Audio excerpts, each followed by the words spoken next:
3 dont je disais le thème, c'est comme le jour de la Pentecôte, la fête de la Pentecôte.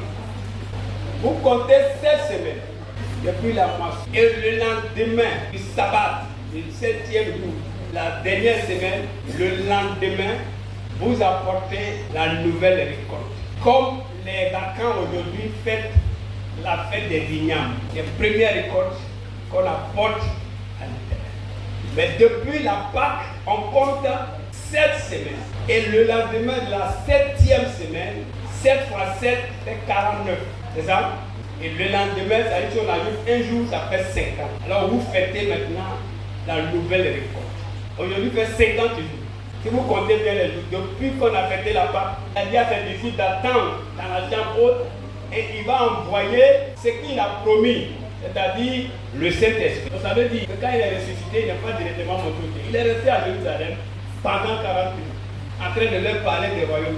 Après sa résurrection, tout ce qu'il leur disait là, c'est pas écrit. Ils se sont arrêtés seulement après la résurrection puis ça monte au ciel. J'ai dit le Saint-Esprit est la chose la plus importante au monde.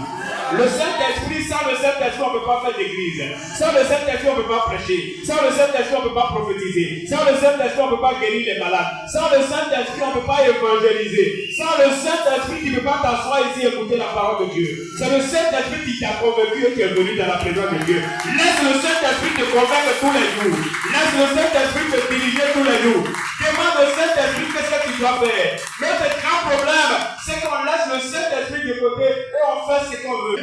Souvent, tu ne l'attends plus. Souvent, tu dis, mon maître, moi je m'abandonne à toi. Fais de moi ce que tu veux. C'est à sauver, dit, bon, ma fille, mon frère, tu as compris. Tu as compris maintenant. Parce que tu voulais compter sur toi, je ne peux rien faire. Tu peux compter sur ton intelligence, je ne peux rien faire. Tu peux compter sur tes diplômes, je ne peux rien faire. Tu peux compter sur ton âge. Oui, je suis âgé, je suis sage, je ne peux rien faire. Mais je vais faire maintenant lorsque tu mets tout de côté et tu comptes sur moi. Oh, quelqu'un n'a pas dit amen. Je peux tout faire maintenant si tu comptes sur moi. Si tu comptes sur moi seul. Si tu comptes sur le Saint-Esprit seul. Le Saint-Esprit va venir et va te remplir. Et ta vie ne sera plus jamais la même. Oh, tu n'as pas dit amen, tu n'as pas dit amen. Ils ont un gars de côté. Ils ont mis leur argent de côté. Ils ont mis leur famille de côté. Ils ont mis leurs amis de côté. Ils ont mis tout ce qu'ils aimaient le plus de côté. Ils se sont enfermés dans une chambre pendant 10 jours. Une semaine, 3 jours. Ils attendent quoi? Et ça va venir quand? Ils ne savent même pas. Ils avaient la foi.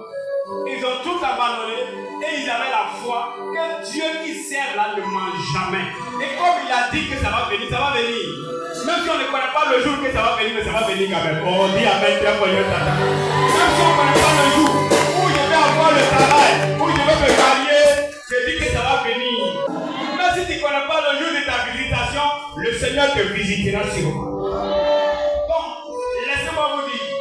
Ils ont reçu le baptême de Saint-Esprit parce que premièrement, ils ont répondu. Deuxièmement, ils avaient la foi.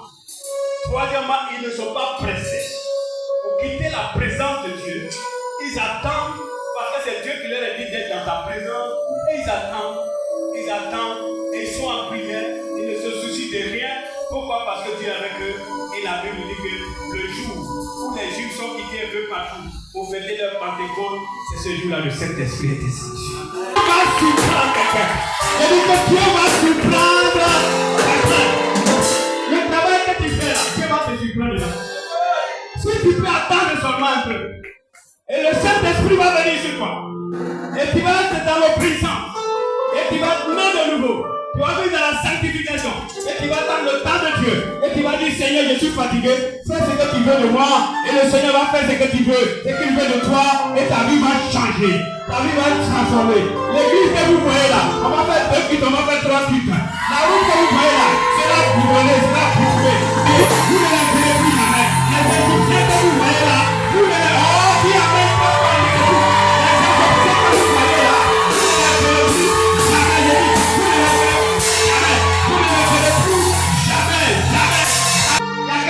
Il va aller en France.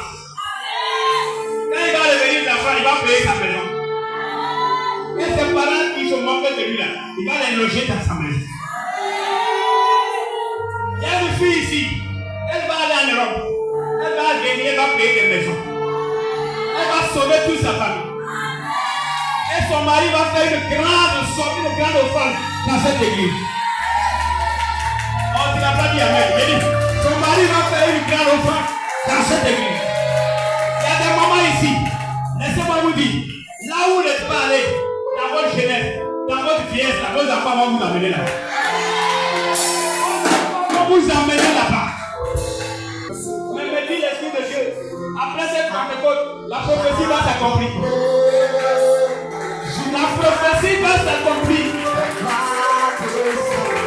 La prophétie va s'accomplir. Alléluia. Alléluia. Il y a des gens qui se moquent d'eux. Moi, on se moque de moi.